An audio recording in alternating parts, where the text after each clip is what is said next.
ఐక్యరాజ్యసమితి భద్రతా మండలి ప్రపంచ శాంతి, భద్రతకు సంబంధించిన అత్యంత కీలక నిర్ణయాలు తీసుకునే సంస్థ. ప్రస్తుతం యుఎన్ఎస్సిలో మొత్తం 15 దేశాలు ఉంటాయి. వాటిలో 5 శాశ్వత సభ్య దేశాలు: America, Russia, China, Britain, France. మిగిలిన 10 దేశాలు తాత్కాలిక సభ్యులు. ఈ తాత్కాలిక సభ్యులను ఐక్యరాజ్యసమితి సర్వసభ్య సమావేశం 2 ఏళ్ల కాలానికి ఎన్నుకుంటుంది. వీరికి వీటో హక్కు ఉండదు.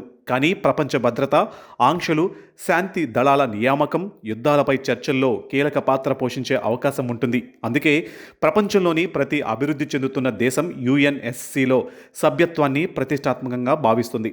భారత్ ఇప్పటికే 8 సార్లు యుఎన్ఎస్సి తాత్కాలిక సభ్య దేశంగా పనిచేసింది. ఇప్పుడు 2028-29 కాలానికి మరోసారి పోటీ చేస్తుంది.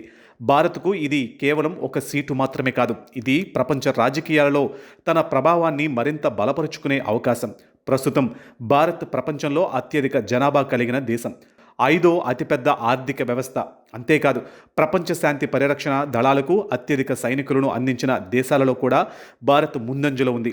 ఉగ్రవాద వ్యతిరేక పోరాటం, సముద్ర భద్రత, ఇండో పసిఫిక్ వ్యూహం, గ్లోబల్ సౌత్ దేశాల తరపున మాట్లాడే నాయకత్వం, ఇవన్నీ భారత్కు ఈ ఎన్నికల్లో బలంగా నిలుస్తున్న అంశాలు.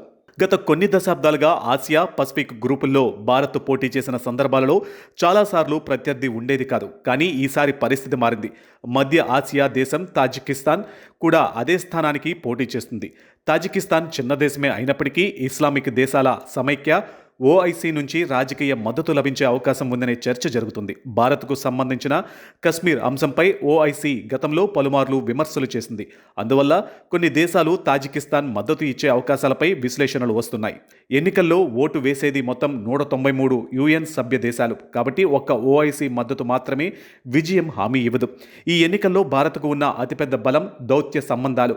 గత 10 ఏళ్లలో Bharat Africa, Latin America, Pacific దీవులు దేశాలు, గల్ఫ్ దేశాలు, యూరప్, ఇండో పసిఫిక్ ప్రాంతాలలో తన దౌత్యాన్ని గణనీయంగా విస్తరించింది. G20 అధ్యక్ష బాధ్యతలను విజయవంతంగా నిర్వహించడం, గ్లోబల్ సౌత్ సమ్మిట్, వ్యాక్సిన్ మైత్రి, విపత్తుల సమయంలో మానవతా సహాయం, ఇవన్నీ భారత్కు అంతర్జాతీయంగా మంచి గుర్తింపు తీసుకువచ్చాయి. అందుకే భారత్ ఈ ఎన్నికల్లో కూడా బలమైన అభ్యర్థిగానే కనిపిస్తుంది. యుఎన్ఎస్సిలో తాత్కాలిక సభ్యత్వం 2 సంవత్సరాలే అయినప్పటికీ దాని రాజకీయ ప్రాధాన్యం చాలా ఎక్కువ. ఎందుకంటే ప్రపంచ యుద్ధాలు, ఉగ్రవాదం, అణ్వాయుధాలు, ఆంక్షలు, శాంతి దళాల పంపిణీ ఇలాంటి కీలక అంశాలపై జరిగే చర్చల్లో సభ్య దేశానికి ప్రత్యక్ష భాగస్వామ్యం ఉంటుంది. అంతేకాదు, భారత్ చాలా కాలంగా యుఎన్ఎస్సి పర్మనెంట్ మెంబర్షిప్ కోసం కూడా ప్రచారం చేస్తుంది.